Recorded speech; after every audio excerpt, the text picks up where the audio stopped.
واقعا دوستان دنیای موسیقی عجایبات دیگری دارد، نوابسته از آن که ژانرش چگونه است: استرادا، فلک، شش مقام و یا اپرا. چون فلک و شش مقام میگوییم بزرگان صنعت تاجیک ظفر ناظم، آدینه هاشم، احمد باباخول و دیگر بزرگان پیش نظرمان میآید. این بزرگان در حقیقت صدای داشتند که تا امروز مثلش را کسی ندارد.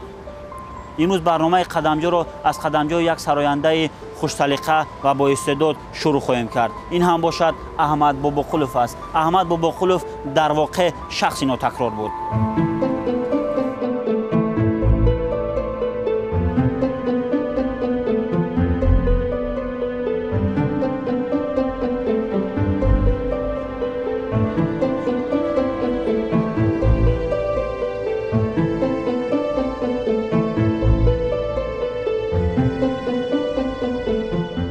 استاد صنعت موسیقی احمد باباخولوف سال 1931 به دنیا آمده است. باید گفت که احمد باباخولوف در این کالج طول چند سال کار و فعالیت کرده است.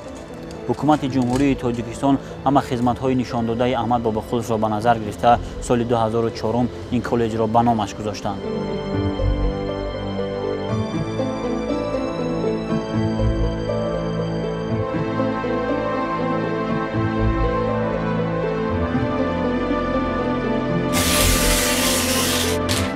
کالج صنعت از سال 1945 همچون آموزشگاه موسیقی تأسیس داده شده است. بعدتر 2 آگوست سال 2004 با قرار حکومت جمهوری تاجیکستان به نام کالج صنعت شهر دوشنبه به نام استاد احمد باباخولوف تعیین گردیدند. استاد احمد باباخولوف در مؤسسه یعنی که در این کالج نام برده یعنی فعالیت دیرکتوری خود را کرده است که این هم سال 1961 تا سال 1962 سال در مؤسسه در کالج صنعت برای خاطرمانی استاد احمد باباخولوف کالج همه ساله که این شعبه یعنی یک شعبه در این کالج ساخته شده است با نام شعبه سرودخوانی اکادمیکی. این هم یعنی تمامی آن ژانرهایی که استاد احمد باباخولوف میخوندند تا حال که عیان است این شعبه با نام شعبه سرودخوانی اکادمی کار و فعالیت برده ایستاده است.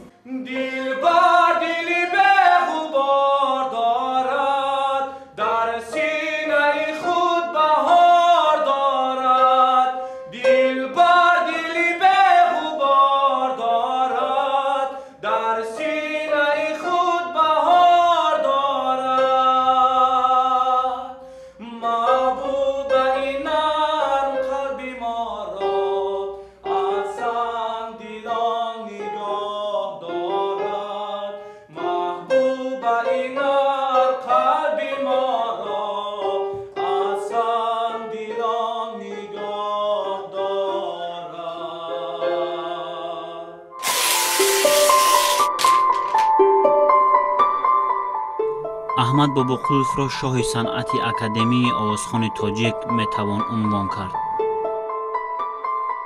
ارتیست خلقی اتفاق سوویتی احمد باباخولوف یکی از مشهورترین حافظهای تاجیکستان، نه تنها تاجیکستان، آسیای میانه، قزاقستان، قرغیزستان، ترکمنستان، ازبکستان، روسیه و دیگر مملکت‌ها احمد باباخولوف را خیلی نقص میدیدند و میشناختند.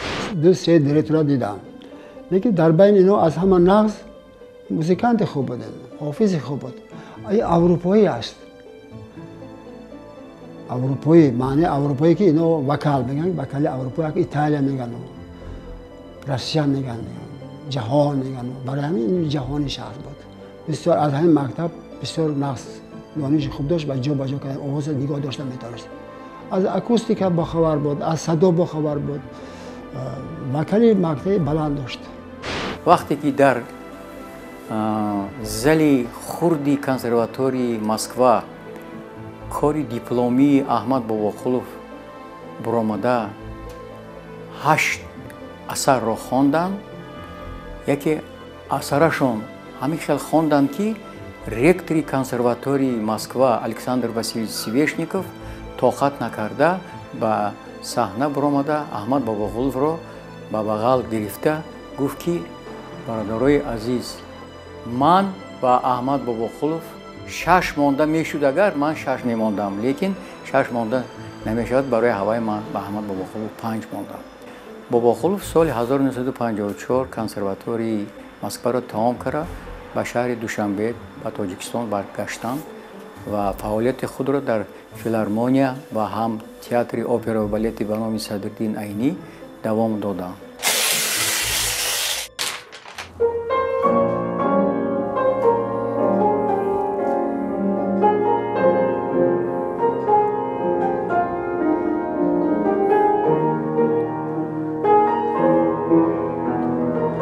аҳмад Бобоқулов чун сарояндаи опера ва шашмақом қобилияти баланд дошт.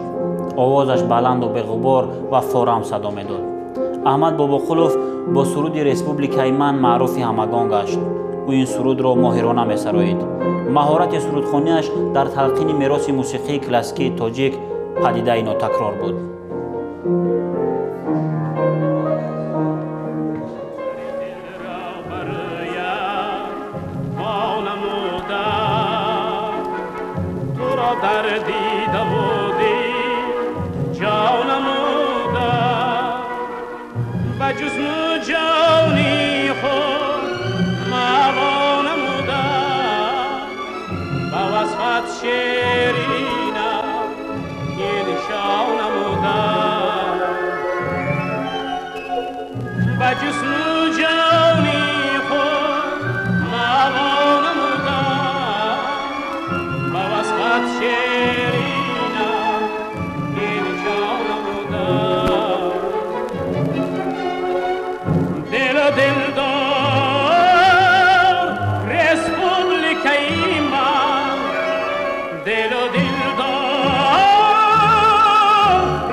Шарофиддин Сангинович махсус барои Аҳмад Бобоқулов соли 1965 ҳамин сурудро бо шеъри Боқӣ Раҳимзода ва Муҳиддин Фарҳад нависонданд.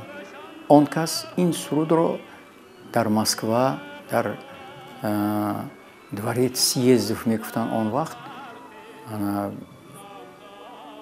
рӯзҳои фарҳанги санъат ва адабиёти Тоҷикистон дар Москва шуд. Дар ҳамон соли 1965 ман студенти курси сеюми консерватории Москва будам. Ма шоҳид ҳастам, ки ҳамин сурудро Аҳмад Бобоқулов буромда бо оркестри симфонии Москва бо дирижёри Россия буромада хонданд. бениҳоят бисёр нағз хонданд, бисёр нағз қабул карданд ин сурудро. аз ҳамон вақт ин суруд то мана соли 1965 бошад, агар чандин соло шуд, ки ин суруд ҳамчун як гимни Тоҷикистон садо медиҳад.